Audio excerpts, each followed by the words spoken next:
वसल्लम नमाज पढ़ाकर फारिग हुए तो अंबिया किराम अलैहिमुस्सलातु वस्सलाम ने मुख्तसर तारीफ बयान की, अल्लाह ताला की बयानात हुए।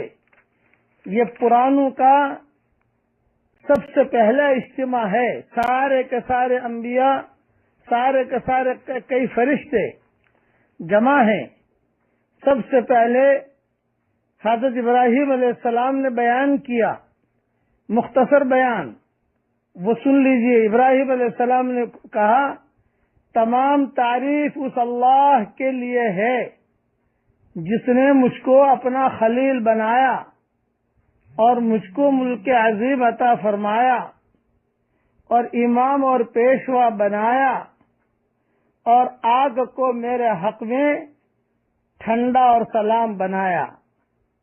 फिर मूसा अलैहिस्सलाम ने बयान किया, मूसा अलैहिस्सलाम ने भी अल्लाह की तारीफ बयान की। सारे अंबिया बैठे, हुजूर सल्लल्लाहु अलैहि वसल्लम